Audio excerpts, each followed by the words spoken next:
Now, Lebogang Maile went toe-to-toe with Panyaza Lesufi for the Gauteng ANC Provincial chairperson position. Unfortunately, he came up short as Lesufi was voted in as the new leader of the party in the province. Many regarded the elective conference as shambolic, but Lesufi rubbished the claims.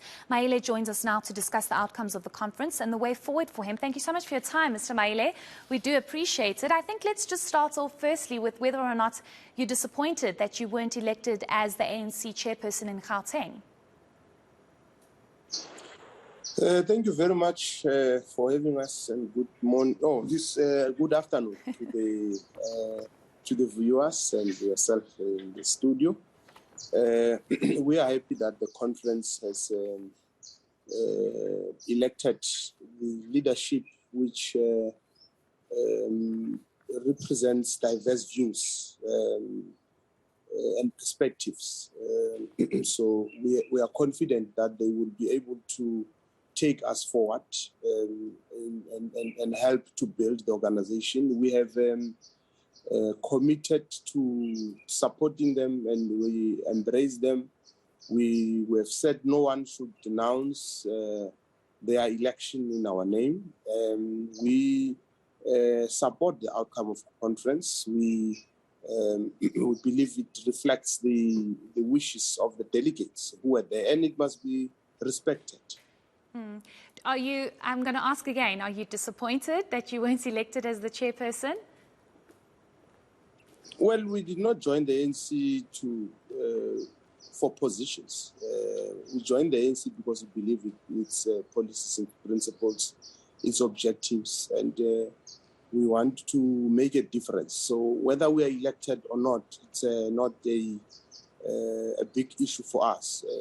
It's a privilege just to be considered and to be thought of by members of the ANC. So it's not an entitlement. You'll be disappointed if you feel entitled. So we are not entitled at all, and that's why we're fine. We are happy. We support the leadership is there. What we want is an ANC that's going to work for our people, the ANC that will solve the problems of the people, and that's what we want. So that's why we are happy that there is a leadership which represents diverse views. I wanted to speak about what the outgoing chairperson, David Makhura, who's also the premier of this province, spoke about, how there needs to be unity within the ANC, and just looking at what has happened in this province. What were your thoughts when you heard David Makhura speaking about how there needs to be unity within the ANC, not only in this province, but obviously we're now focusing on this province, and how there are fundamental issues within the ANC in Gauteng, and how unity needs to trump? Unity is sacrosanct, it's non-negotiable. Without unity, the ANC will not be an effective organization. It will not be able to serve the people. It will not be able to achieve its objectives. And we know that there are a lot of problems in our society. Economy is not doing well, poverty levels are rising, unemployment is rising, some SOEs like ESCOM are not working well. So you need an ANC that is focused on the job, that is united, so that it can be able to tackle all these issues. Would you say the ANC is divided in this province? No, not at all, not at all. I mean, you would have seen even the contest was dignified. We all ran clean campaigns. You would have seen when I congratulated Comrade Panyaza, I said that he ran a clean campaign. We ran a clean campaign. And it had nothing to do with this unity. We just had different preferences, different views. I mean, we are brothers. We're working together in cabinet. We'll continue to work together. He's got my support, and I'm sure had I won, he would have supported me too. So there is no disunity at all. And we have seen we've got a secretary who was not preferred by Comrade Panyaza, Comrade TK Ngiza, the deputy secretary, Comrade Tasnim Mutara. And these comrades are all dynamic. They will add value. They've got different skills, energy. It will be a good combination. So So there was never a big issue. No one tried to contest the outcomes of the elections. We all accepted and embraced the leadership. There was no drama, which shows you that we are not disunited at all. But of course, we hold different views on some of the issues, and it's allowed. Nothing wrong with it. Yes, I don't know what's catching your attention there, but I still have a few questions for you, Mr. Maile. I want to ask you about... I'm with you. Okay, great. Thank you. I want to ask you about this, what you just answered, and you're saying there is no issue, there is unity. However, you had somebody trying to interdict this conference. And yes, they did not succeed. The matter was dismissed. The court found that there was no urgent basis. However, the individuals that were trying to interdict the conference, saying that they are still going to be studying the judgment of the dismissal of them trying to interdict this conference.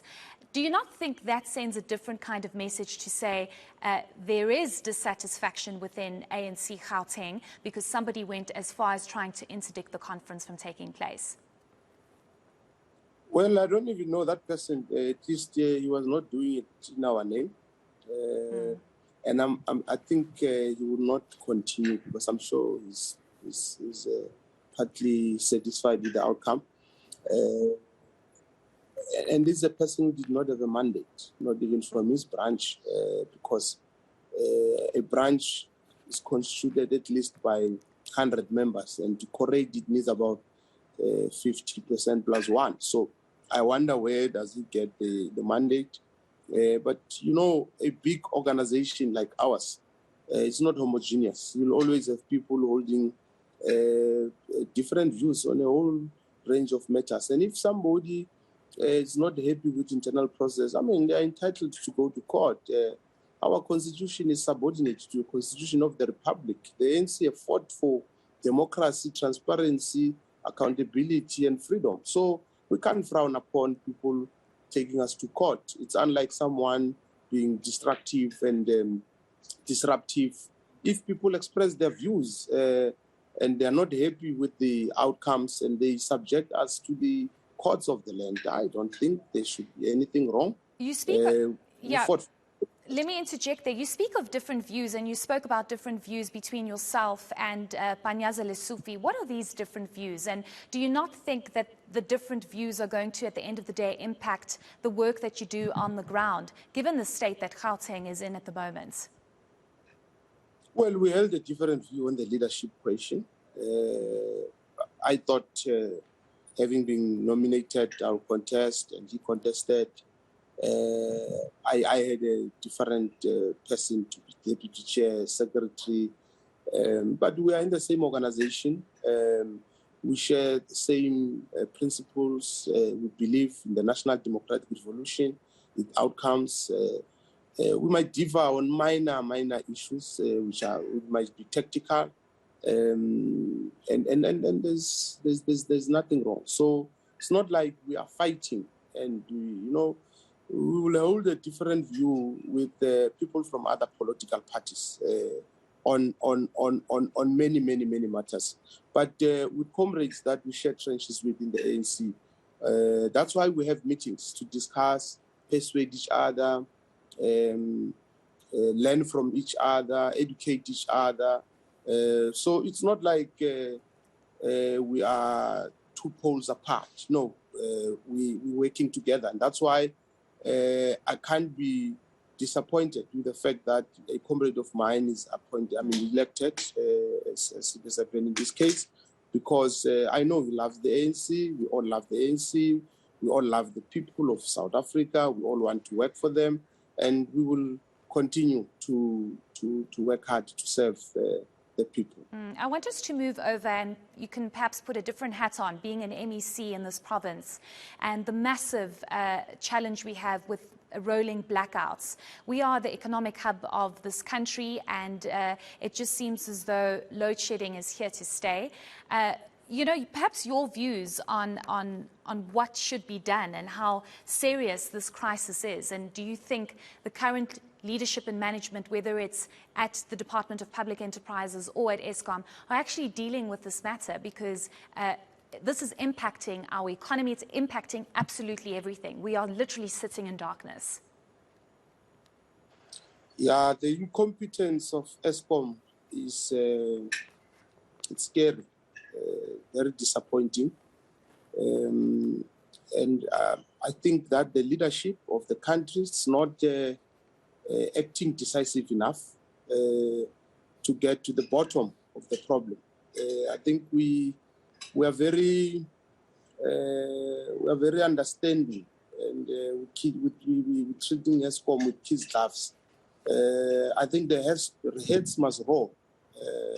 There has to be a clear message from the president to the Minister of Public Enterprises. Whose head must roll? I'm sorry to interject. Whose head must roll? Whoever that's responsible. You've got the board there, you've got the executive management, you've got a CEO who does not appear to be worried. He just has excuses why things can't be done, and then creates an impression that it has nothing to do with him complaining about people who came before him. He's now in charge. I mean, he has been there for some time now. He's a successor-in-law. He must take responsibility, take us into confidence, give us a plan. How is it that they're going to deal with this issue? And the board the board is too quiet. The Minister of Public Enterprises, I think, is also not saying much. That's what I'm saying, everybody. The NEC of the ANC is meeting this weekend.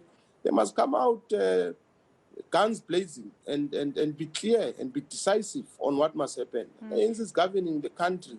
We can't be on our knees. We must provide hope. This is going to be disastrous for us in the next elections as the ANC. It has been in the last elections. So we can't treat it like a small matter, which is a by-the-way issue. Of course, in dealing with the issue, we must have short, medium, and long-term solutions. I'm not saying that we will be able to solve the issue tomorrow, but the message that we communicate has to demonstrate the seriousness with which we are prepared and committed to dealing with this matter. You know, Mr. Maile, it's been over 10 years that South Africans have been subjected to blackouts, and we call it blackouts because it's blackouts. The country sits in darkness for hours on end. I need to quickly ask you this question, if you can just answer briefly. How do we build local government in this environment where people are unable to rebuild because of the COVID-19 pandemic? There's constant load shedding. We're subjected to stage 6. We don't know what the next week is going to look like because of these wage negotiations. How do you build local government in these conditions? It's very difficult because without energy security, the economy also stalls. And when the economy stalls and moves slow, it means citizens are not able to pay for services like electricity. And you will know that municipalities are buying these services from ESCOM, they're buying water from water agencies. So it affects their capacity to provide quality services. It affects their capacity to collect revenue, and it makes them work under difficult circumstances. So it is very difficult, and that's why we are worried that ESCOM doesn't seem to be moving quick with speed and decisiveness to solve these issues. It has got ripple effects. It affects not just the local government, it also affects the private sector. It affects schools, it affects universities, it affects all of us, it affects the economy. So it can't be an issue that is dealt with as a by the way in passing. Sure, certainly. Okay, thank you so much for your insights and making time to speak to us. We do appreciate it. That is, of course, Lebogang Maile, also speaking to us about the ongoing crisis when it comes to rolling blackouts.